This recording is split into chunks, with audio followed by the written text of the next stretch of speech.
అల్పశకాలో బహువశ్య విఘ్న. ఏమిటండి?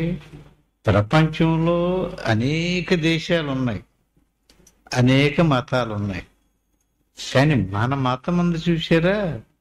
మన మతంలో అనేక సిద్ధాంతాలు, అనేక శాస్త్రాలు, అనంతం. అంటేటండి 1000 లక్ష కోటి అనలేదు, అనంత శాస్త్రం, బహువేది తవ్యం. అన్ని గొప్పయే. ఇది మంచిది కాదు, ఈ సిద్ధాంతం మంచిది కాదు, ఈ మతం మంచిది కాదు, ఈ శాస్త్రం మంచిది కాదు అని చెప్పడం కుదరదండి. అన్నీ తెలుసుకోవాల్సినయే, బహువేదితవ్యం. కానీ ఈయన గారికి ఉన్నటువంటి ఆయుష్ అల్పశ్యకాలో అంత లేదు. పోనీ ఆ ఉన్నంతట్లోనూ అల్పశ్యకాలో బహువైశ్య విఘ్నాహ. ఉన్న ఆ ఆయుష్ ఏదో కొద్దిగా కొంతంత ఇచ్చాడు కదా అంటే అందులో విఘ్నాలు బహువైశ్య విఘ్నాహ. ఏం చెయ్యాలంటారు? ఈ రకంగా అన్ని చుట్టబెట్టుకుని తెలుసుకోలేమండి, ఆచరించలేము, పాటించలేము. యత్సారభూతం అంశో క్షీరమివాంబు మిశ్రం. ఉత్తర గీతలో కృష్ణ పరమాత్మ చెప్పిన మాట అన్నమాట అది. అంశకే గడివిడు పాలు నీళ్లు కలిపి పెట్టామనుకోండి, నీళ్ళన్నీ వదిలేసేసి అందులో సారభూతమైనటువంటి పాలు తీసుకుంటుందట. అట్టి మాదిరిగా సారభూతమైనటువంటి విషయం తెలుసుకోవాలి. మనం తెలుసుకుంటే సరిపోతుందండి, తెలుసుకుంటే సరిపోదు. ఏం చెయ్యాలి దాన్ని?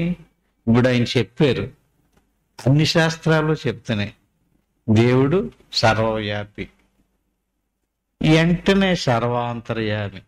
సర్వవ్యాపి అంటే ఏమిటండి? సర్వాంతర్యామి అంటే ఏంటి? ఆకాశం ఉందండి, ఆకాశంలో ఎన్నో వస్తువులు ఉన్నాయి, గ్రహాలు ఉన్నాయి. భూమి అంతా ఎందులో ఉంది? వాయువు ఎందులో ఉంది? ఆకాశవద్ వాయు వాయోరగ్ని రగ్నేరాప రాపాత్ పృథివీ పృథివ్యాం వాసద వాసదిభ్యో అన్న అన్నాత్ భవంతి భూతాన. ఇది కృష్ణ పరమాత్మ చెప్పిందే గీతలో.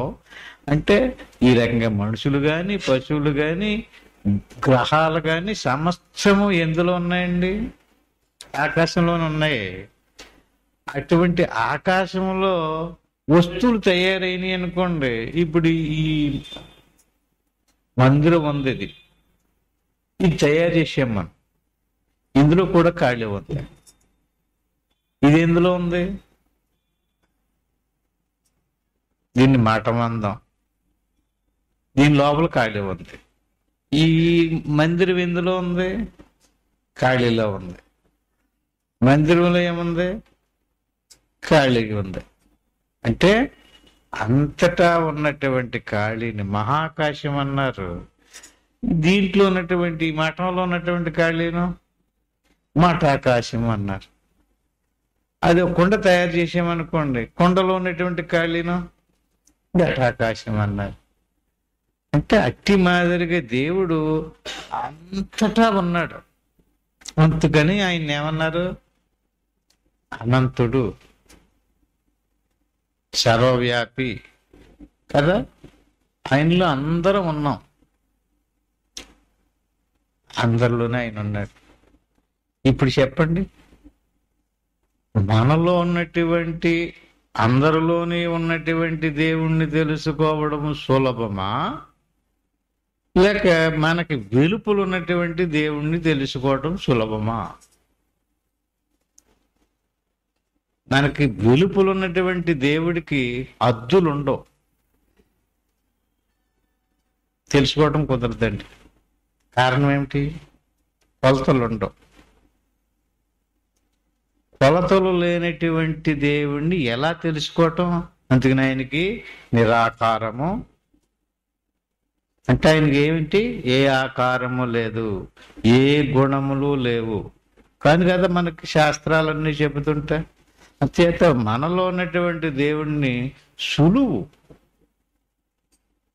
కానీ మనకి శరీరానికి వెలుపులు ఉన్నటువంటి దేవుడు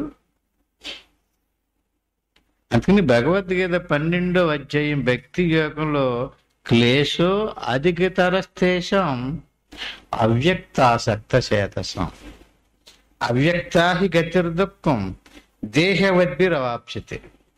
దేహంలో ఉన్న వాడిని తెలుసుకోవటం సులువు, దేహానికి వెలుపులు ఉన్నటువంటి వాడిని తెలుసుకోవటం క్లేశం అంటే కష్టం. అంటే అంచేది మనం దేహభావంలో ఉన్నాం, దేహమే నేననుకుంటున్నాం. అంచేది దేహమే నేననుకునేటటువంటి ఈ భావాన్ని అంటే కొండను వదిలేసి నేను చూడాలి, కుండలో ఉండే ఖాళీని చూడాలి. మఠాన్ని వదిలేసి మఠంలో ఉండే ఖాళీని చూడాలి. అంటే కుండలో ఉండే ఖాళీ, మఠంలో ఉండే ఖాళీ ఎలాగ మహాకాశమో అట్టి మాదిరిగా నీ శరీరములో ఉన్నటువంటి దేవుడు అందరి శరీరాల్లోనూ ఉన్నాడు. నీలోనూ అందరి శరీరాల్లోనే ఉన్నటువంటి దేవుడు అంతటా ఉన్నాడు. అంచేత సర్వాంతర్యామి అంటే ఏంటండి? అందరిలోనే ఉన్నాడు. సర్వవ్యాపి అన్ని ఆయనలో ఉన్నాయి. అందుకనే పూర్ణమద పూర్ణమిదం పూర్ణాత్ పూర్ణముదశ్యతే శాంతి మంత్రం. అది ఎలాంటి వాడండి ఆ దేవుడు? పూర్ణం. మరి ఇందులో ఉన్నదో ఇది పూర్ణమే. పూర్ణశ్య పూర్ణమాదాయ, పూర్ణం నుంచి పూర్ణం తీస్తే అందులో కొంచెం వెలితే ఏర్పడాలి కదా, తక్కువ అయిపోవాలి కదా. అది పూర్ణమేవా వశిష్యతే, అది తరగదు. కుండను తీసేస్తే కుండలో ఖాళీ వచ్చేసింది, కుండను తయారు చేసాం, ఆ ఖాళీ అన్న తరిగిందండి. ఎందుకని? తరిగింది అనుకోండి అది సర్వవ్యాపి అవదు, పూర్ణం అవదు. ఎందుకంటే కొంచెం తీసేసాం కనుక. అలా తీయటం కుదరదు జత. అందుకనే భగవద్గీతలో అటువంటి మనలోనే ఉన్నటువంటి దేవుణ్ణి కత్తి పెట్టినటువంటి దాన్ని, మరుగుపరిచినటువంటి దాన్ని ప్రకృతి అంటారు. ఈ ప్రకృతిని 2 రకాలుగా 9వ అధ్యాయంలో చెప్పారు. ఎలాంటి ప్రకృతి? ఆసురీ ప్రకృతి, దైవీ ప్రకృతి. ఈ రకంగా ఆసురీ ప్రకృతి చేత దేవుడు మరుగుపరచడం వల్ల అతనిలో ఒక అజ్ఞానం ఆవించబడింది. తనను తాను మర్చిపోయాడు, తనలో ఉన్నటువంటి దేవుడిని మర్చిపోయాడు. చంటి పిల్లోడిని ఉయ్యాలలో పడుకోబెట్టుకుని ఊరంతా ఎతికినట్టుగాను, లేదా ఏదో కష్టపడి తయారు చేసినటువంటి ఆభరణం మెడలో పెట్టుకుని మర్చిపోయి ఎక్కడో పెట్టులో దాచింది ఆవిడ. ఊరు వెళ్ళాలని ముందుగానే మర్చిపోతానేమో, వెళ్ళేటప్పుడని మెడలో వేసుకుంది. వెళ్ళేటప్పుడు చూసుకుంటే పెట్టులో లేదు, గొగ్గోలు గోల. అందరూ ఏమిటి ఎందుకు ఎడుతుంది? ఎందుకంటే ఎంతో కష్టపడి అప్పు చేసి చేయించుకున్న నా ఆభరణం ఎవరో పట్టుకుపోతే పోయింది. మరి నీ మెడలో ఉన్నది ఎవరిదే?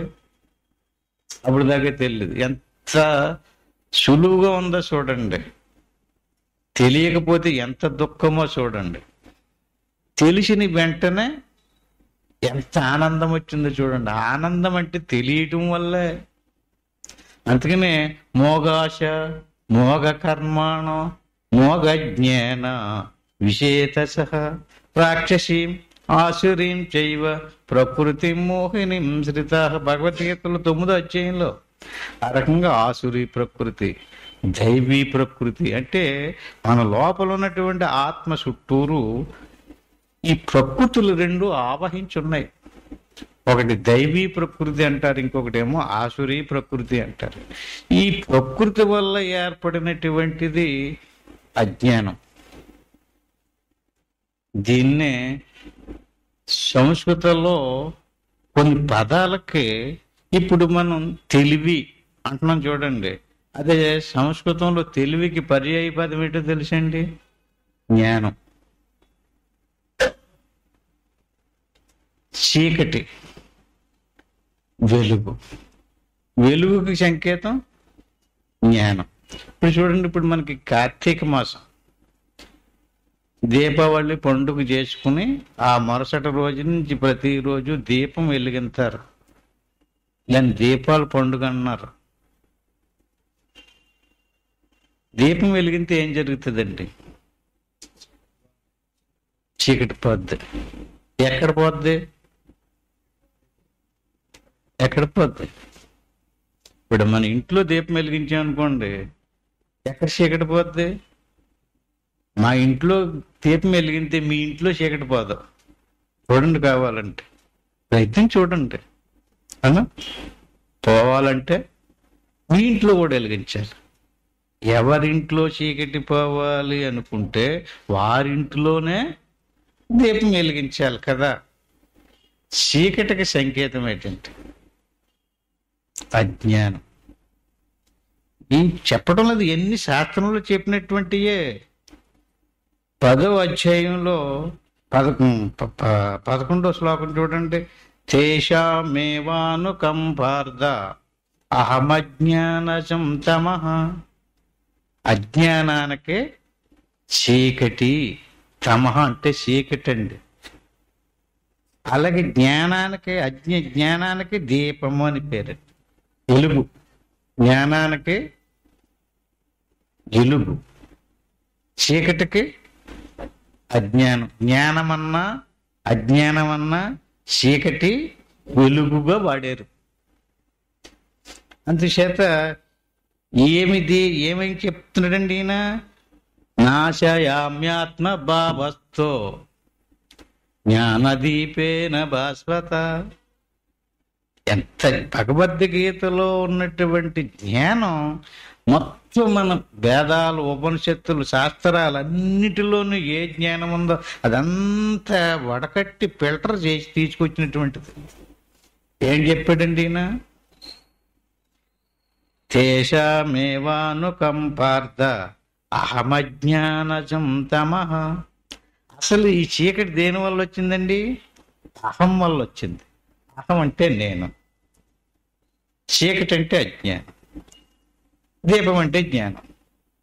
అంచేత అహం వల్ల ఏర్పడినటువంటి చీకటిని అంటే అజ్ఞానాన్ని ఆత్మజ్ఞానంతో, ఆత్మజ్ఞానం అనేటటువంటి దీపాన్ని వెలిగించుకుంటే, భాష్యత అంటేటండి దీపాన్ని వెలిగితే చీకటిని పోగొట్టి దీపం ప్రకాశించుంటుంది. ఎవరు శరీరంలో, ఎవరి హృదయంలో ఆత్మజ్ఞానం కలిగిందో అటువంటి వానికి అజ్ఞానం పోయి జ్ఞానం కలిగిద్దని ఈ రకంగా ఒక పండగనే తయారు చేసి పెట్టారు మనకి.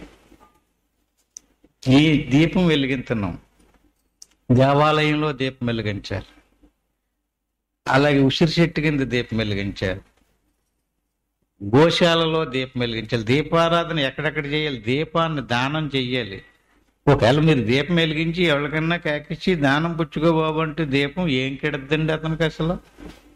కానీ ఎంత రాశారండి, దీపదానం వల్ల ఎంత పుణ్యం వస్తుంది అన్నారండి.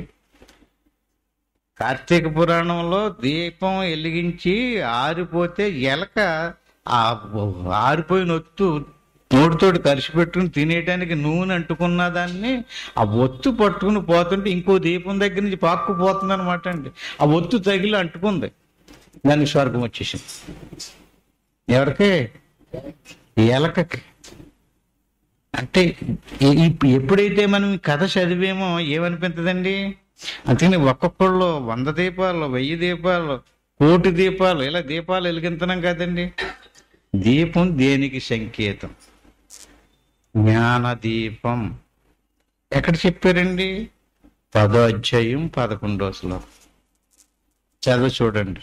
జ్ఞానానికి, దీపానికి సంకేతం. ఏ జ్ఞానం? ఇందాక చెప్పాడండి. ఏమని? ఆహార నిద్ర భయమైదునాని సామాన్యమే తత్ పశుభిర్నరాణం. ఆయన చెప్పిందే. నరాణం అధికో విశేషో జ్ఞానేన హీన పశుభి సమాన. ఏంటండి? ఎలాగా? ఆహారము, నిద్ర, స్త్రీ పురుష సాంగత్యము. ఆహారము, నిద్ర, మైథునం సమానమే తత్ పశుభిర్ నరాణం. ఎందులో అధికుడు మనిషి?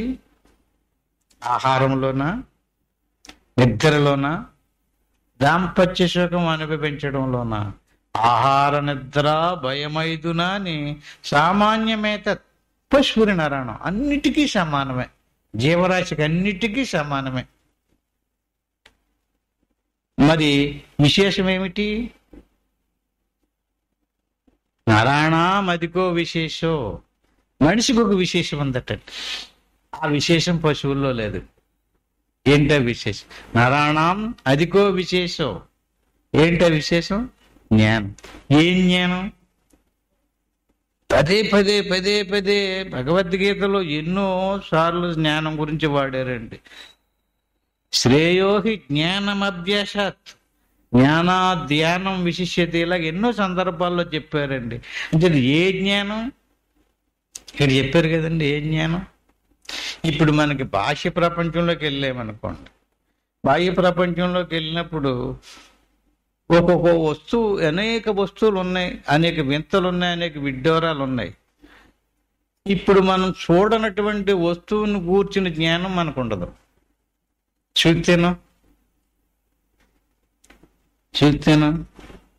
దాని జ్ఞానం మనకు చక్కగా తెలుస్తుంది. చూడకపోతే మీరు ద్రాక్షారం భీమేశ్వర స్వామి ఆలయానికి వెళ్ళి వచ్చారనుకోండి, ఆ ఆలయం నమూనా ఎలా ఉందో, దాని విధి విధానం ఎలా ఉందో తెలుస్తుంది. వెళ్ళలేనడుకో అంటే ఏం తెల్లలేదు అతనికి, పక్కనే కదా ఉంది. మన శ్యామలపాటి భీమేశ్వర ఆలయానికి వెళ్ళదు, ఈ ఊళ్ళోనే ఉన్నాడు అనుకుందాం. ఏం తెలదో? తెలిసింది అనుకోండి, ఏం తెలిసింది? ఆ దేవాలయాన్ని గురించి తెలిసింది, ఆ దేవాలయం అయినటువంటి దేవుడి గురించి తెలిసింది, ఆ దేవాలయం ఎంతకాలం కిందట కట్టారో, ఆ దేవుడి పేరేటో, ఆ దేవుడు ఎన్ని అడుగులు ఉంటాడో, ఏ రకమైనటువంటి విధానాలు ఉంటాడో, ఏ మహత్తులు ఉంటాయో, ఏ శక్తులు ఉంటాయో అన్నీ తెలుసుకుని వచ్చారు. ఆ తెలియలేనడుకో ఏమి తెలదు. అలా తెలుసుకుంటూ వెళ్ళారనుకోండి, ఎన్ని జ్ఞానాలు ఉన్నాయి. మామిడి చెట్టు, జాన్ చెట్టు, అలాగే ఎన్ని చెట్లు, ఆవులు, గేదెలు, కుక్కలు, నక్కలు ఎన్ని ఉన్నాయి. ఎప్పుడు కూడా మనం కొన్ని నాటిని చూసి ఉండం. అది మన కళ్ళు ఎదురుగుండగా పోతున్నాయి సరే, కొన్ని పక్షులు ఎగిరిపోతున్నాయి అనుకోండి, అది మనకు తెలదు. అది ఏ పక్షి ఇంకొకరిని అడగాలి. లేదా కొన్ని చెట్లు మనకు తెలియవు, కొంతమందిని కేకేసి అడగాలి. అది ఆ మొక్క ఏంటండి, ఆ చెట్టు ఏంటండి తెలుసుకుంటే తెలుస్తుంది, తెలియకపోతే తెలుస్తలేదు. ఈ రకంగా బయటికి పోయిందనుకోండి జ్ఞానం, ఎంత అవుతుంది, ఎన్ని అవుతుంది. అదా ఈయన చెప్తుంటా ఒకసారి ఆలోచించుకోండి. మనసునే ఏకాగ్రత పరిచి ఏ జ్ఞానం గురించి చెప్తున్నాడండి ఈయన? బయటికి తీసుకెళ్లే జ్ఞానం గురించి చెప్పటం లేదు, దేవుడికి సంబంధించిన జ్ఞానం. దేవుడికి సర్వాంతర్యామి, సర్వవ్యాపి రెండు పదాలే తీసుకున్నాం మనం, అన్ని తీసుకోవట్లేదు. సత్యం జ్ఞానం అనంతం ఆనందో బ్రహ్మ. దేవుడికి కొన్ని లక్షణాలు చెప్పారండి. సత్యము అంటే ఎప్పుడు ఉంటాడు, పుట్టుక గాని, సావు గాని, పరిణామం గాని ఉండదు ఆయనకి. సత్యం అన్నిటినీ తెలుసుకుంటూ ఉంటాడు. జ్ఞానం. ఇంకొకటి అనంతం, ఇంకొకటి ఆనందం. ఒక దీపాన్ని తీసుకోండి, దీపానికి రంగు ఉంది.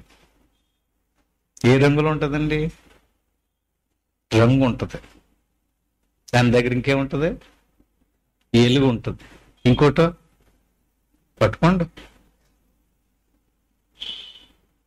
అంటే అట్టి మాదిరిగా ఒక గులాబీ పువ్వుని తీసుకోండి, దానికి రంగు ఉంది, సువాసన ఉంది, పట్టుకుంటే మెత్తగా ఉంది.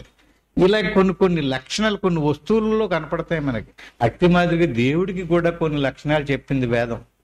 సత్యం జ్ఞానం అనంతం ఆనందో బ్రహ్మ. మీరు ఏదైనా సరే జ్ఞానము అంటున్నారు, దేవుడు అంటున్నారు కదా. మీరు పట్టుకున్నటువంటి, మీరు తెలుసుకున్నటువంటి, మీరు నమ్మినటువంటి దేవుడికి 4 లక్షణాలు ఉండాలయ్యా అని చెప్పింది ఉపనిషత్తు. అది ఎప్పుడూ ఉండాలి. ఇక్కడ ఉంది, అక్కడ లేదండి, ఆ దేశంలో ఉంది, ఈ దేశంలో లేదండి, ఈ ఊళ్ళో ఉంది, ఆ ఊళ్ళో లేదండి అని దేశకాలాదులతో పరిమితమై ఉండకూడదు. అది సర్వవ్యాపై ఉండాలి, ఎప్పుడూ ఉండాలి. దానికి పుట్టుక ఉండకూడదు, పరిణామం ఉండకూడదు, నాశనం ఉండకూడదు. సత్యము, జ్ఞానము, అనంతము, ఆనందము. ఈ 4 లక్షణాలతో కూడుకున్నటువంటి దేవుడిని ప్రకృతి మరుగుపరిచిందండి. ఇప్పుడు ఒకే ఆకాశంలో ఒక కుమ్మరి అనేక కుండలు తయారు చేశాడండి. తయారు చేసినటువంటి అన్ని కుండల్లోని ఖాళీ ఉంది. ఖాళీలు, కుండలోని ఖాళీలు ఎన్ని? అన్ని అనంతం కదా. ఆ కొండ లోపల ఉన్నటువంటి ఖాళీకో సంఖ్య కాదు, అది ఏకమేవ అద్వితీయం బ్రహ్మ నేహ నానాస్తి కించెన. అది అనేకం కాదు, అది అదొకటే. కానీ అదే ఏమైంది? అనేకమయ్యింది. దేనివల్ల? ఒకటే ఆకాశం అనేక ఆకాశాలు అయింది కదా, అనేక ఘటాకాశాలు. కడవలు ఉండే ఆకాశం పెద్దదండి, కొండలు ఉండే ఆకాశం, మరి ముంతలు ఉండే ఆకాశము, మూకుడులో ఉండే ఆకాశము, బాణలు ఉండే ఆకాశము. ఏమవుతుంది? ఆ కొలతకి ఏంటంటే అండి అవా అని పేరండి. అవ అంటే ఏంటండి? కొలత అంటే దేవుడిని కొలవడము. మనం భూమిని కొలాలనుకోండి, దేంతో కొలుస్తాం? ఎన్ని గజాలు ఎన్ని అడుగులు అంటుంటాం కదండి. ఏదైనా బట్టను కొలాలంటేనో ఎన్ని మీటర్లు అంటుంటాం. మరి ఆకాశాన్ని కొలాలంటే దాన్ని కొలుతున్నారు. నీటిని కొలాలండి, వాటిని ఏమంటారు? లీటర్లు అంటారండి. మరి పెసలో మినుములు ధాన్యం కొలిచారనుకోండి, అవ్వాసు అలా కొంచెం అంటారు కదా. కొలతకి ఏం పేరండి సంస్కృతంలో? అవతారము. ఏంటండి? అవతారము. నీచమైన కొలత. సర్వవ్యాపకమైనటువంటి భగవంతుణ్ణి ఒక చిన్న ఉపాధితో చూడటం. మరి ఎందుకు పెట్టారండి? కొలతలో నుంచి కుండలో ఉండే ఖాళీని చూపించి నీకు అంతటా ఉండే ఖాళీ గురించి చెప్పడం కోసం. నువ్వు కుండలో ఉండే ఖాళీని తెలుసుకోకపోతే అంతటా ఉండే ఖాళీని తెలుసుకోలేవు. ఎందుకని? నిరాకారం, నిర్గుణం, నిరంజనం చదువుతుంటాం మనం. తదేకం నిష్కళం బ్రహ్మ వ్యోమాతీతం నిరంజనం అప్రతర్కం అవిజ్ఞేయం వినాశోత్పత్తి వర్జితం. అది భగవద్గీతలోదే ఉత్తరగీత. అంటే దేవుడు ఎటువంటి వాడండి? కొలత లేనటువంటి వాడిని కొలతతో చూపించారండి. ఎందుకు చూపించారు? అది ఉపమానం.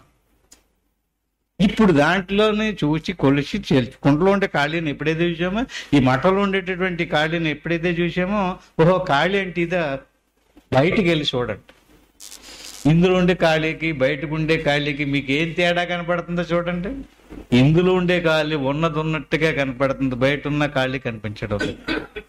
ఎలా కనపడుతుంది బయట ఉన్న ఖాళీ? నీలంగా కనపడుతుంది. నీలత చూడండి. కావాలంటే ఆకాశానికి ఏమి లేదు, నీలం లేదు. నీలపు రంగు ఆకాశానికి కాదు. లేని రంగు ఎలాగొచ్చిందండి? అక్కడ ఉన్నది ఉన్నట్టుగా కనిపించకుండా ఇంకొక రంగులో కనిపించడానికి కారణం ఏంటి? అది అనంతంగా ఉంది కనుక. అనంతం గనక, అపారం గనక, అద్వితీయం గనక, అచలం, అద్వైతం. దానికి అనేక పేర్లు పెట్టారండి. అది కొలత కొలిసి చెప్పడం కుదరదండి. అటువంటి దానిని ఒక కొలతతో దానికి ఎంత గొప్ప, ఇది ఒక ప్రయోగం అన్నమాట అండి. కొలతను కొలిసి చూపించేటప్పుడు అందులో ఉన్నటువంటి దాన్ని సులభంగా తెలుసుకోవచ్చు. అప్పుడు ఇందులో నీలత లేదు, ఉన్నది ఉన్నట్టుగా కనపడుతుంది. కానీ ఇక్కడ ప్రాబ్లం వచ్చిందండి. ఇక్కడ ఏంటండి ప్రాబ్లం? ఉపాధి. ఎలాగా? అక్కడ చూస్తే ఉపాధి లేని దాన్ని చూస్తే ఇంకొకలా కనపడుతుంది. ఇక్కడ చూస్తే ఏం కనపడుతుంది?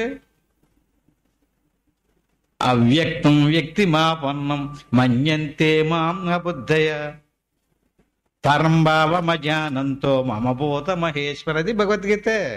ఏంటండి? వ్యక్తం కానటువంటి వాడు అవ్యక్త స్వరూపుడైనటువంటి భగవానుడిని వ్యక్త స్వరూపం అంటే ఒక ఆకారంగా ఎవడైతే భావన చేశాడో దేన్ని చూడమంటున్నాడండి ఆయన? ఆకారాన్ని ముందు తీసుకో, ఆకారాన్ని వదిలి ఆకారం లోపల ఉన్నదాన్ని తెలుసుకో. దీన్ని బాగా త్యాగ లక్షణము అంటారు.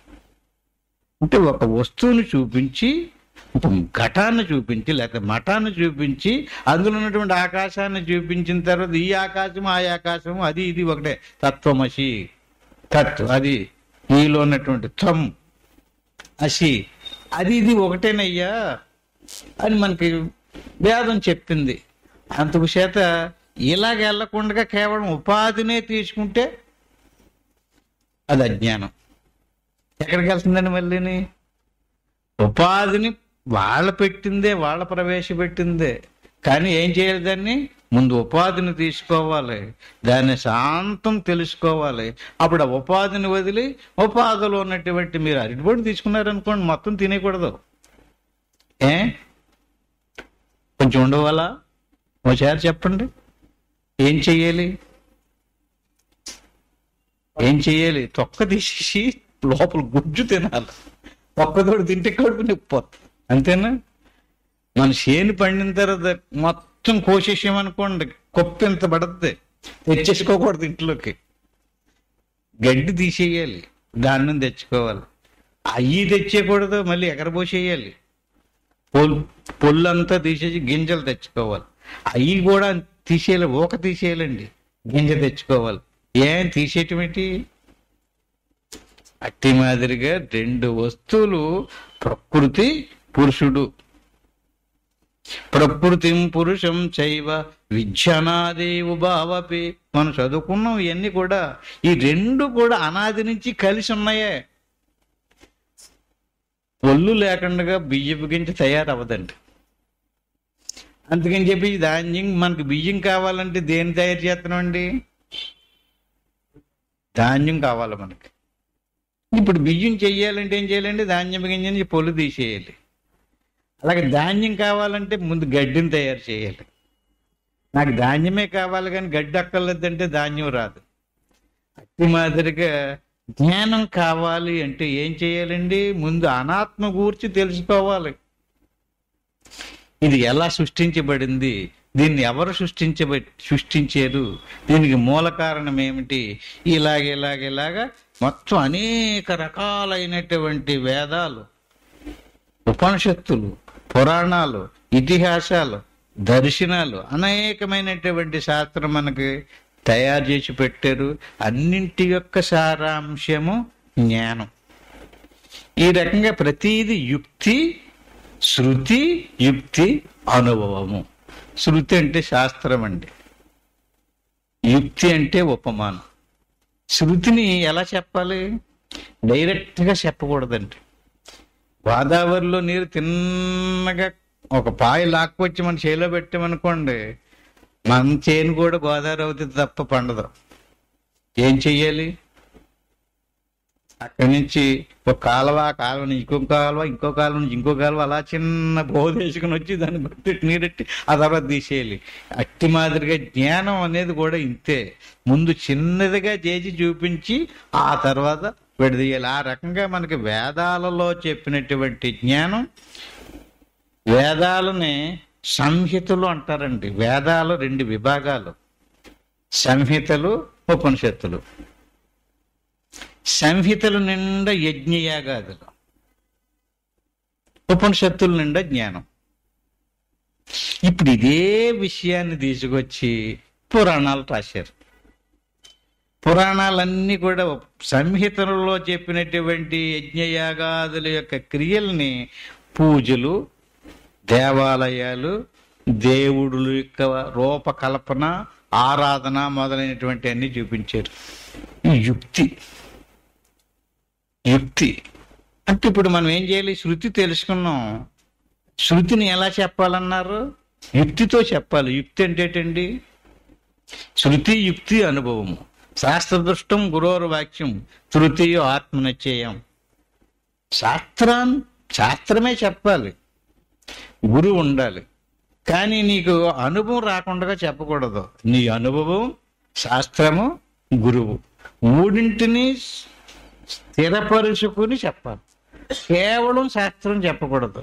కేవలం నీ అనుభవం చెప్పకూడదు. కేవలం మా గురువు గారు చెప్పారని చెప్పకూడదట. శాస్త్రదృష్టం గురువుల వాక్యం తృతీయ ఆత్మ, ఇది శాసనాలండి, జడ్జిమెంట్ అనమాట అండి, శాస్త్రంలో చెప్పింది. అంటే ఇది యుక్తి ఏంటో చూద్దాం. ఇప్పుడు మనం దీపం, ఇది చెప్పుకోవడం కోసం ఈ యుక్తి ఏంటి? దీపం. దీనికి ఒక కథలో కొంచెం వెళ్దాం. ఏంటండి కథ? ఈ దీపాల పండుగ కథ. దీపావళి కథకి మూల కారణం ఎవరండి? నరకాసురుడు కదండి. ఇప్పుడు అనేక సంవత్సరానికి మనం బోల్డ్ పండుగలు జరుపుకుంటున్నామండి, అందులో ఇదో పండుగ అండి. దీపావళి పండుగకి దీపానికి నరకాసురుడికి సంబంధం ఏంటండి? నరకాసురుడు ఎవరి ఇంటిలోనూ దీపం వెలిగించుకొని ఇచ్చేవాడు కదట. ఎందుకండి ఆయనకి దీపం అవసరం ఏంటి?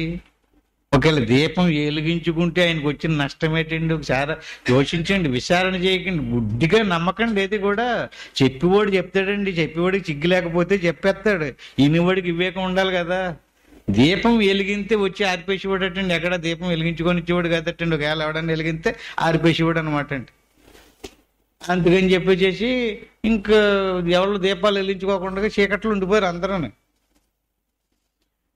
అందుకని చెప్పేసి ఆ నరకాసురుని కృష్ణ పరమాత్మ సత్యభామ సమేతుడై వెళ్ళి నరకాసురుని చంపాడని ఆ వార్త వినగానే మొత్తం లోకంలో ఉన్న వాళ్ళందరూ కూడా దీపాలు వెలిగించేసుకున్నారు ఒకేసారి. అందరూ ఊరంతా దేశమంతా ఒకేసారి దీపాలు వెలిగించేస్తే ఏమవుతుంది? దీపాలు ఆవళి. దీపం ఒకటే కానీ అందరూ వెలిగించుకుంటేను ఆవళి, దీపావళి అయ్యింది. అదే పుట్టినరోజు ఎలా చేసుకుంటున్నారండి? అట్టి మాదిరిగానే నరకాసురుని చంపిన రోజు అందరూ దీపాలు వెలిగించుకున్న రోజును గుర్తు పెట్టుకుని దీపావళి అని పండుగ జరుపుకుంటున్నారు. అసలు నరకాసురుడు దీపాన్ని ఆరిపోయవలసిన అవసరం ఏంటండి? ఇక్కడ చెప్పాడండి దీపం అంటే ఏటో. ఎవనిలో అహం అజ్ఞానజం తమః, ఎవనిలో నేను అనేటువంటి అహం ఉందో వాడు శరీరములో జ్ఞానం కలగనవడు, వాడికి ఆత్మజ్ఞానం కలగనవడు. ఆత్మజ్ఞానం కలిగించడానికి సంబంధించినటువంటి ఏ చిన్న ప్రయత్నం చేసినా కొంచెం తెలిసిందనుకోండి ఆరిపోతాడనమాట, ఇంక తెలనివ్వడం. ఇప్పుడు ఏమర్థమైంది మనకి? ఎవరిని చంపాలి? ఇప్పుడు నరకాసురుడు ఎవరండి? ఇంతకని అహం. ఎవరిలో అహం? ఎవరిదో అహం గురించి కాదండి, ఎవరి అహం ఆరిది. ఎవరిలో ఉన్నటువంటి ఆహాన్ని వాళ్ళే పోగొట్టుకోవాలండి. బాగానే ఉందండి. ఎవరు వెళ్ళండి, ఒక్కడు వెళ్ళిపోయి చంపేసి రావచ్చు కదండి. ఒకసారి ఆలోచించండి, కథలోకి మళ్ళీ వెళ్దాం. ఒక్కడు వెళ్ళి చంపడానికి లేదండి. సత్యభామ చేతిలోనే చచ్చిపోయే వరం ఉందండి. అతను సత్యభామ ఏంటండి? సత్యము ప్లస్ భామ.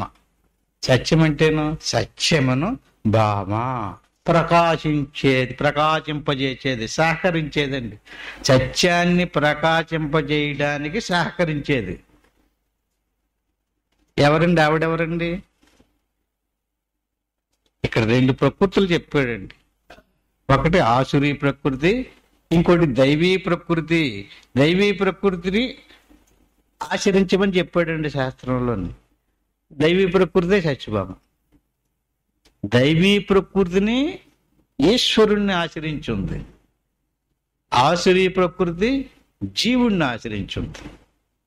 అంటే జీవుడు ఆసురీ ప్రకృతిని పోగొట్టుకోవడం కోసం దైవీ ప్రకృతిని ఆశ్రయించినటువంటి పరమాత్మని మనం పట్టుకోవాలి. ఇది ఆ కథ సారాంశం. సరే, ఇప్పుడు నరకాసురుడును సత్యభామే ఎందుకు చంపాలి? ఎవరు సాధన చేయలేదో వారికి అహం నశించదండి, లేకపోతే అహం పెరిగిద్ది. ఎందుకని? మనం ఏదైనా ఒక 10 యజ్ఞాలు చేసామనుకోండి, నేను 10 యజ్ఞాలు చేశానండి అంటాం. నేను శతావధాని అని అంటాడు. వేదాలు చదవచ్చు, పురాణాలు ఇప్పి చెప్పచ్చు, కానీ ఆహాను నాశనం చేసుకోవడం కుదరదు. ఆహాను నాశనం చేయాలంటే దైవీ ప్రకృతిని ఆచరించాలి. అంటే అంతర్ముఖ వృత్తిలో తిరగవలసిందే. ఆ అంతర్ముఖ వృత్తే సత్యభామ. సరే, సత్యభామ చేతిలోనే నరకాసురుడు సావేటండి. ముందు కథలోకి వెళ్దాం. కథ ఏంటండి? నరకాసురుడు పుట్టుక ఎక్కడ జరిగిందండి? పూర్వం అంటే ఎప్పుడో కృతయుగంలో భూమిని హిరణ్యాక్షుడు అనేటువంటి రాక్షసుడు సముద్రంలో ముంచేసేటట్టు శాప కింద చుట్టుపెట్టి భుజం మీద వేసిన లేదా శాఖలో పెట్టుకుని పట్టిపోయి నీటిలో పెట్టి ముంచేసాడు, సముద్రంలో ముంచేసాడు అనమాట. అప్పుడు విష్ణుమూర్తి వరాహావతారం ఎత్తి ఆ రాక్షసుణ్ణి చంపి భూమిని పైకి ఉద్ధరించాడు. ధరణి ధరించేది గనక ధరణి ఏమి ధరించిందండి? సమస్త వస్తుజాలాన్ని, సమస్త జీవరాశిని ధరించింది. ఇప్పుడు దాని మీదే మనం దానిని ఆధారం చేసుకునే జీవిస్తున్నాం. చెట్లు, పుట్లు, పశువులు మొత్తం అంతా ధరణి. ఈమెకి పృథ్వీ అని పేరండి. పృథ్వీకి గుణం ఏమిటండి? ప్రతిదానికి ఒక గుణం ఉంటుందండి. ఆకాశానికి గుణం ఏంటండి? శబ్దం. వాయువుకో స్పర్శ, అగ్నికో రూపం, జలానికో రసం, భూమికో వాసన. వాసన అంటే కార్యము, కారణము. కార్యాన్ని కారణం ఉందనుకోండి, ఒక విత్తనాన్ని చూసామనుకోండి, విత్తనంలో చెట్టు కనిపించదు. చెట్టు మొలిచిన తర్వాత విత్తనం కనిపించదు. విత్తనం కారణం, చెట్టు కార్యం. ఇప్పుడు చెట్టు ఉన్నప్పుడు విత్తనం కనిపించదు. కార్యం కనిపిస్తే కారణం కనిపించదు, కారణం కనిపిస్తే కార్యం కనిపించదు. ఇప్పుడు భూమికి గుణం ఏమిటండి? వాసన. వాసనని గ్రహించేది ఏదండి? గ్రాణం అంటే ముక్కు. ముక్కు, దీనికి గ్రాణము అని పేరండి.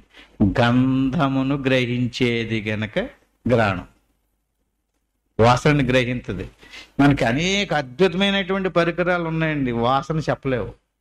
కళ్ళుతో ఇంత కళ్ళు పెట్టుకుని చూసినా సరే ఏం వాసనో చెప్పలేము. నూతులు ఉన్నటువంటి నీరు ఉప్పన చప్పన చెప్పాలనుకోండి, నాలుగు మీద వేసుకుంటే తప్ప ఇంకో దాంతో చెప్పాలి. అంటే ఒక్కొక్క దానికి ఒక్కొక్క గుణం ఉంది, ఒక్కొక్క దానికి ఒక గుణం ఉంది. అంచేత గ్రాణమునకు గుణం గంధము. గ్రాణమునకు ఏం పేరండి? కారణము, కార్యం, కార్యకారణము. అంచేత పృథ్వీ స్థానం అని పేరండి దీనికి. దేనికి? పృథ్వీకి స్థానం ఏదండి మన శరీరంలో? గ్రాణం. సరే, ఇప్పుడు భూమిలో ముంచేసాడండి, ఉద్ధరించాడండి. ఉద్ధరించడం అంటే ఇప్పుడు చెప్పండి, ఎవరు ముంచేసాడండి? ఒకనొకప్పుడు ఇలాంటి నరకాసురుడు అయినా కూడా ఏది మూసెత్త లోపల ఉన్నటువంటి దేవుణ్ణి తెలుసుకోవాలంటే గ్రాణమునందు దృష్టి పెట్టాలండి. భగవద్గీతలో ఇంకొక షాట్ కూడా చెప్పారు, ముక్కు శృతను దృష్టి పెట్టాలి, లేకపోతే భూమధ్య మందు దృష్టి పెట్టాలని చెప్పేసి. ముక్కులోన గాలి ముక్తికి తోవరా. ముక్తిని పొందాలి అనుకుంటే ముక్కు దగ్గర నుంచి సంచరించేటటువంటి గాలిని పట్టుకుని ప్రయాణం చేయవలసిందే లోపలికి. ఇక్కడ దృష్టి పెట్టకుండా అడ్డగించేసేటట్టు ఎవరండి? హిరణ్యాక్షుడు. అంతే. వేరే వేరే ఆడంబరంగా కనిపించే వాటి వైపుకి, కంటికి ఇంపుగా కనిపించేటటువంటి, చెవులకి బాగా వినసంపుదిగా ఉండేటటువంటి వాటి మీదకి జీవుడు పరిగెడుతున్నాడు. కానీ ఇక్కడ ముఖం మోసుకుని మునీశ్వరులందరూ అడవిలోకి పోయారండి. ఏం చేశారనుకుంటున్నారండి మీరు? మీరు గాయత్రి మంత్రం చదువుతారండి. ఓం భూ ఏమంటారండి? ఓం భూ, ఓం భువః, ఓం శువః, ఓం మహ, ఓం జనః అని చదువుతుంటారు కదా. ముందు ఏం చదివారండి? మనకు లోకాలు ఉన్నాయండి. భూలోక, దువర్లోక, సువర్లోక, మహర్లోక, జనర్లోక అంటారు కదా. భూలోకానికి స్థానం ఏదండి? ముక్కు. ముక్కు ముత్తి భూలోకం పోలేదు అతనికి. చూడండి, కావాలంటే మీరే ప్రయత్నించండి. ముక్కు ముయ్యింది, భూలోకం కోల్పోయాడు అంతే. ఊపిరి లేదు. లేదా ముక్కులో గాలి ఆగిందనుకోండి, ఆడికి లేదు ఇంక ఈ లోకం. ఈ శరీరంతో సంబంధం లేదు, అటాచ్మెంట్ తెగిపోయింది, భూలోకంతో సంబంధం తెగిపోయింది. అది ఇందాక ఆయన చెప్పారు కదండి, శవం కోల్పోయాడు అంతే. ఇంకా మీరు ఈ లోకం దాటక్కర్లేదు, ఇక్కడి నుంచి ఈ 2 అంగుళాలు దాటండి, లోపల శ్వాస ఆగిందా ఏమైందండి? ముక్తిని పొందడం అని చాలాసార్లు అనుకుంటున్నాం అండి. మృత్యుంజయ మహామంత్రం అని ఒకటి ఉందండి. ఓం త్ర్యంబకం యజామహే సుగంధిం పుష్టివర్ధనం ఓర్వారుకమివ బంధనాత్ మృక్షోర్ముక్షీయమామృతాత్. అది ఏంటండి? త్రా అంటే ఏంటండి? 3 స్థూల సూక్ష్మ కారణ శరీరాలు మూడింటికి ఈ శ్వాస పట్టుకుని ఉందండి, నడుపుతుంది. 3 శరీరాలకి 3 అవస్థలు: జాగ్రత్త, స్వప్న, సుషుప్తి.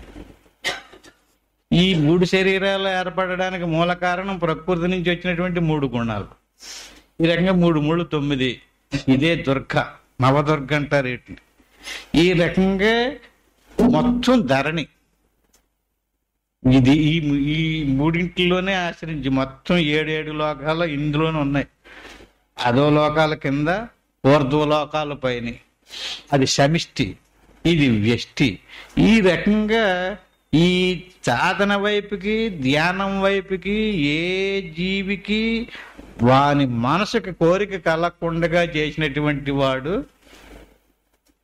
ఎవరండి అన్నా? హిరణ్య కశిపుడా? కాదు, అక్షుడు.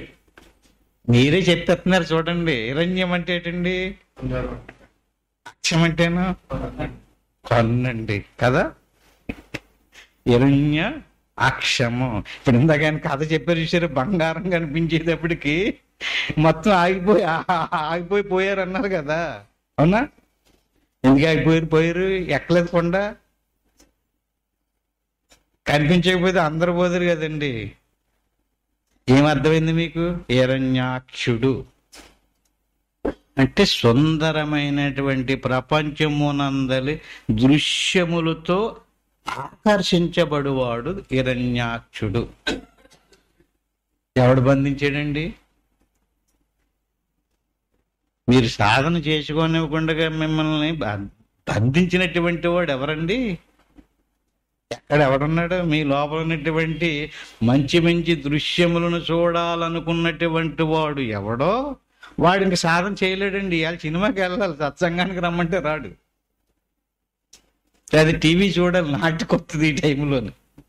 ఇప్పుడు ఈ టైంలో నుంచి రామ్ మేము, ఎంత 600 అయినా సరే కదా. లేదా ఇంకోటి దృశ్యములను ఎవడైతే ఆకర్షించబడుతున్నాడో వాడి పేరేమిటండి? హిరణ్యాక్షుడు. హిరణ్యాక్షుడు దేన్ని కప్పేశాడు, ముంచేసాడండి నీటిలో? భూమిని. భూమి ఏదండి? పృథివీ స్థానము. అంటే ఇక్కడ దృష్టి పెట్టడానికి లేదు. ఇంకా దృష్టి పెట్టకుండా మూసేసాడు, కప్పేశాడు, ముంచేసాడు. ఇందులో ముంచేసాడు, మోహ సముద్రంలో ముంచేసాడు అంతే. బాగానే ఉందండి. మోహస్య, ఇందాక ఆయన అన్నారు చూడండి, కామస్య, క్రోధస్య, లోభస్య, మోహస్య దేహే తిష్టంతి తస్కర జ్ఞానరత్నాపహార. అదా మోహము, కామము, క్రోధము, మోహము అంటున్నాం కదండి. కామానికి స్థానం ఏది? క్రోధానికి స్థానం ఏది? మోహానికి స్థానం ఏది? మోహానికి స్థానం ఇదేనండి. మోహుడికి స్థానం ఇదే. క్రోధానికో ఇంతంత కళ్ళు చేస్తాడంటే, గట్టిగా కళ్ళు ఎర్రచేసి నోరు గట్టిగా అరుస్తాడు. అంటే ఒక్కొక్కళ్ళకి ఈ మన శరీరంలో స్థానాలు ఏర్పాటు చేసుకుని అందులో ఉన్నటువంటి భగవద్ దర్శనానికి చేసేవాడిని పక్కకి దోచేసి ఇంకొకటి వచ్చి కూర్చున్నాడు అక్కడ. అట్టి మాదిరిగా ఇక్కడ భగవంతుణ్ణి అంతర్ముఖంగా లోపల ఉన్నటువంటి ఆత్మని పొందడానికి సంబంధించిన దాన్ని మరుగుపరిచేసి వీడు వచ్చి కూర్చున్నాడు. వీడిని ఏం చేశాడండి? ఈయన చంపి పృథ్వీని రక్షించాడు. అంటే ఇది వైరాగ్యం. ఎవరండి అలా చేసిన ఆయన? ఏం అవతారం ఎత్తి? ఒకసారి ఆలోచించండి. ఇప్పుడు మనకి అమరం తెలియాలండి. ఇంకా మన దగ్గర ఉంది అమర కోసం. ఇంకా నిరుక్తి శాస్త్రం అని ఇంకోటి ఉందండి. ఈ వేద పదాలకి అంతరార్థం ఉంటుందండి. ఏంటండి? ముందు అవతారం ఏంటండి? మత్స్యావతార్. మాధ్యంతి బ్రహ్మ జిజ్ఞాసాయాం మత్స్య అని పేరండి. అంటే ఏంటండి? మత్స్యావతారం అంటే అర్థం ఏంటి? దేవుడిని ఉన్నట్టుగా తెలుసుకోవాలనేటువంటి జిజ్ఞాస ఎవరికి కలిగిందో వాడి శరీరంలో పరమాత్మ మత్స్యావతారం ఎత్తినట్టు అనమాట అండి. ఈ సమిష్టి వ్యష్టి. అట్టి మాదిరిగానే ఏమవతారం? ఇప్పుడు హిరణ్యాక్షుని చెప్తా వరాహం. ఇక్కడ 2 పదాలు ఉన్నాయండి. వర అహము. అహము అంటే ఏదండి? వర అంటేనా ఉత్కృష్టమైనటువంటి భగవత్ సంబంధమైనటువంటి నేను, సోహం. ఇది నేను కాదు, అది నేనైనటువంటి అహం ఉపదేశం పొందేటట్టు. ఇప్పుడు ఇది ఈ శరీరం నువ్వు కాదయ్యా, శరీరం నేనైనటువంటి అహం కాదు, నీవు ఆత్మస్వరూపానివి, సోహం అది నీవు అని గురూపదేశం పొందాడండి. ఇప్పుడు ఏం పోయిందండి? ఇతనికి ఏమొచ్చింది? అది నేననే అహం వచ్చింది. ఆ అహానికి ఏం పేరండి? వరాహము. ఎప్పుడైతే ఉపదేశం పొందాడో అతనికే తెలిసి ముక్కు మీద దృష్టి పెట్టి, ఆ శ్వాస మీద దృష్టి పెట్టి లోపలికి వెళ్ళి అభ్యాసంలోకి వెళ్ళాలన్నట్టు వాడు ఎప్పుడు వస్తాడండి? అతను మామూలుడిగా దృష్టి తెలదు కదండి, ఆ కథ తెలదు కదా. ఎప్పుడు వచ్చాడు అతను? వచ్చాడు కదండి. వచ్చిన తర్వాత ఊరుకోలేదండి ఇతను. అంటే కథలోకి మళ్ళీ వెళ్దాం. ఆ వరాహవతారం ఎత్తి భూమిని ఉద్ధరించేటప్పుడు, భూమిని పైకి లేపేటప్పుడు ఆ వరాహతారం యొక్క బలంతో పృథ్వీకి ఆ వరాహతారానికి సాంగత్యం ఏర్పడిందట. అతని యొక్క తేజస్సు ఆమె గర్భంలో ప్రవేశించింది. ఆ ప్రవేశించడం వల్ల నరకాసురుడు పుట్టాడు. నరకాసురుడు ఎవరి కొడుకండి? పృథ్వీకి వరాహానికి పుట్టినటువంటి వాడు. ఇప్పుడు నరకాసురుడు సాక్షాత్ ఎవరి కొడుకు? మహావిష్ణుమూర్తి కొడుకు. తల్లి ఎవరు? ధరణి, భూదేవే. అప్పుడు ఆవిడ కుర్రోడిని తీసుకుని ఆవిడ ఒక వరం అడిగిందనమాట అండి. నీవు ప్రతి రాక్షసుడన్నావు ఎవడైనా సరే అవతారం ఎత్తి చంపేస్తున్నావు, అంతచేత నువ్వు నా కొడుకుని మాత్రం చంపడానికి లేదు. ఎవరినన్నా చంపితే చంపేవు కానీ నా కొడుకుని చంపొద్దు అని వరం ఇచ్చాడటండి. అప్పుడు ఆయన అన్నాడటండి, నేను చంపనులే కానీ తల్లి చేతిలో తప్ప ఇంకెవరి చేతిలోని సాగు లేకుండా వరం ఎత్తున్నాను అన్నాడండి అతను. తల్లి ఎవరండి? భూమి. ఇప్పుడు సత్యభామ ఎవరండి? భూమి. భాగవతం చదవండి. భూదేవి యొక్క పరిణామమే, అవతారమే సత్యభామ. కృష్ణుడు ఎవరు అవతారం? మహావిష్ణువు అవతారం. అంటే అర్థం ఏంటండి? ఈ ఇటు తిరిగి ఎక్కడికి వచ్చింది? ఇప్పుడు మీరు మళ్ళీ సాధన మొదలు పెట్టారండి. సాధన మొదలు పెట్టినప్పుడు నేను గొప్ప సాధకుడిని. మళ్ళీ ఏం పుట్టింది? దేని నుంచి పుట్టింది? సాధన నుంచి పుట్టినటువంటి మొత్తం మీద సారాంశం ఏంటంటే అండి, నేను గురువుని, లేకపోతే నేను భక్తుణ్ణి, నేను యోగిని, నేను జ్ఞానిని, నేను ఇది, నేను అది అనకూడదు. ఏం వదిలేయాలి? అంతా ఆయిందే. ఈ శరీరం ఏంటి, ఈ ప్రపంచం ఏంటి, సృష్టి ఎవరిదండి? ఈశ్వరుడిది. ఈశ్వరు సృష్టి ఇదంతా. ఆయన సృష్టిలోదే మన శరీరాలన్నీ కూడా. ఇందులో ఏది నీది? ఇందాక ఆయన చెప్పినట్టుగా మందైనట్టయితే ఈ జుట్టు మెరకూడదు, మనకి ఇష్టం కాదు. మురిసిపోతుంటే చూస్తూ ఊరుకుంటావా? ఇంకొకటి ఎవడన్నా వచ్చి ఆర్చేస్తుంటేనే ఎవడి చేతిలో జరుగుతుంది పరిణామక్రియ అంతానే? ఎవడి చేతిలోనో జరుగుతుంది. ఆయన కనిపెట్టాల మనం. అంచేత ఆయింది, అంచేత నాది నేను అనకండి, మొత్తం అంతా ఆయిందే. మరి మీరెవరు? మనమంతా ఎవరమండి? ఇందాక చెప్పుకున్నట్టుగా సాక్షాత్తు అహం ఆత్మ గుడాకేశ. నేను ఎక్కడున్నాను అనుకుంటున్నావు? ప్రతి వాని యొక్క శరీరంలో ఉన్నటువంటి ఆత్మను నేనే. అంటే ఇప్పుడు మనం ఆ ఆత్మలోకి వెళ్ళినట్లయితే, ఆ ఆత్మజ్ఞానం కలిగినట్లయితే ఏమవుతుందండి? అట్టి మాదిరిగా మళ్ళీ సత్యభామ ద్వారా నరకాసురుణ్ణి చంపించడం అయ్యింది.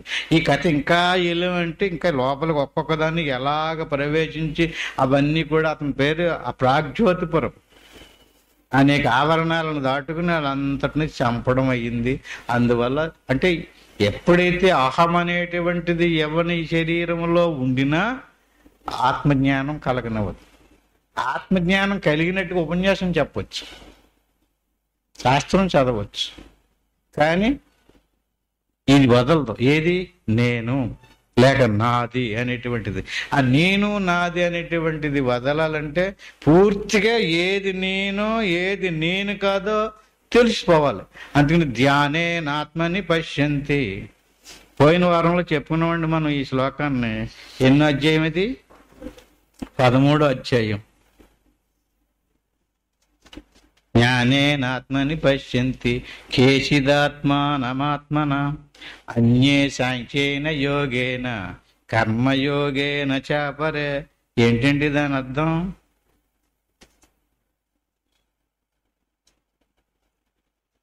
చూడండి, ధ్యానేనాత్మని 25వ శ్లోకం అండి, 13వ అధ్యాయం. అలాగా దేనిని ధ్యానించాలి అంటే ఇలాగ తీసుకెళ్ళి కేవలం ముక్కు మీద దృష్టి పెట్టమనో, గురుమధ్య మీద దృష్టి పెట్టమనో, శ్వాస మీద దృష్టి పెట్టమనో కాదండి.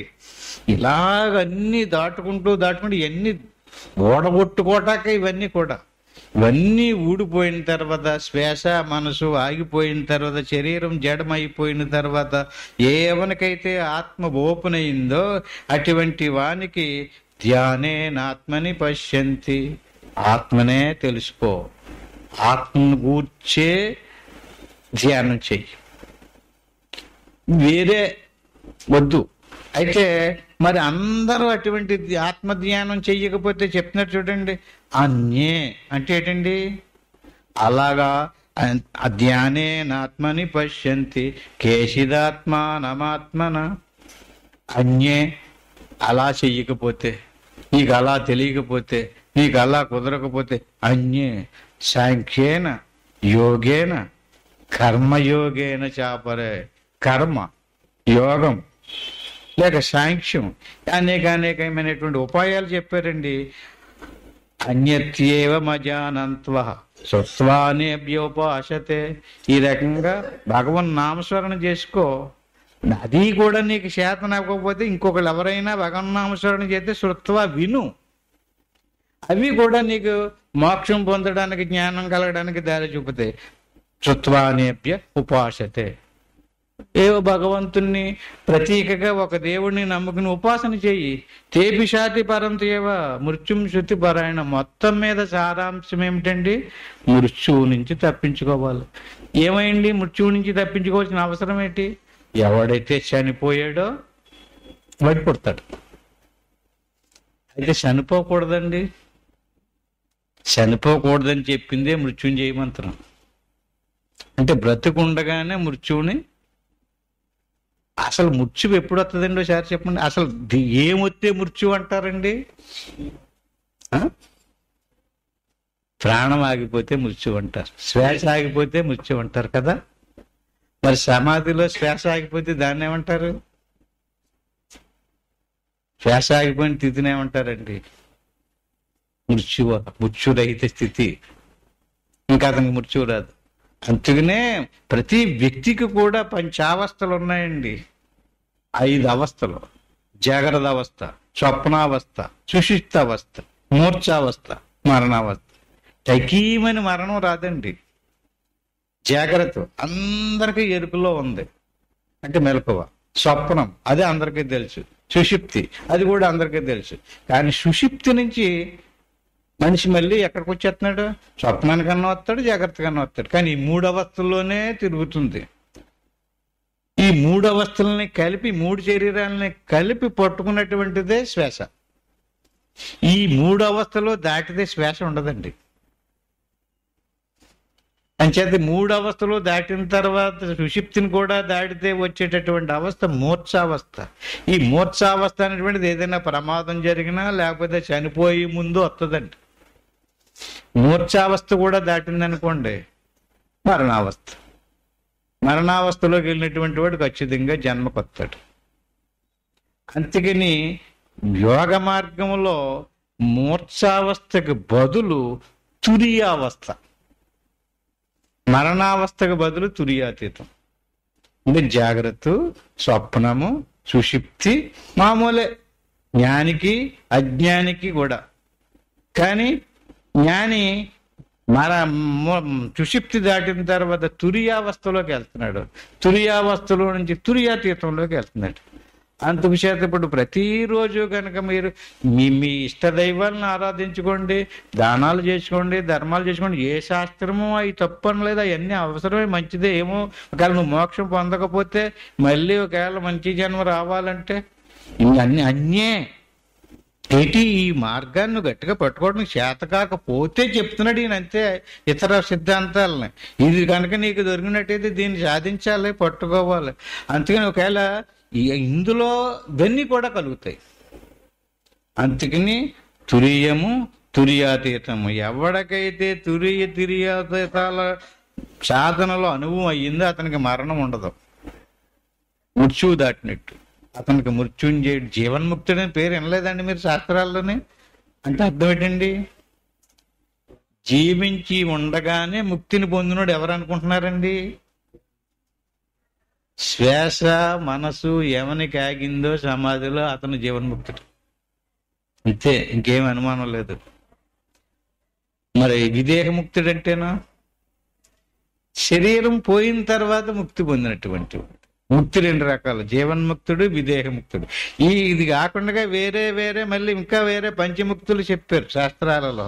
అందుచేత ప్రతి వ్యక్తి కూడా ఈ రకమైనటువంటి అందరిలోనూ, అందరూ మా దేవుళ్ళలోనే ఉన్నాం, మన అందరిలోని ఆ దేవుడే ఒకే పరమాత్మ వ్యాపించి ఉన్నాడు.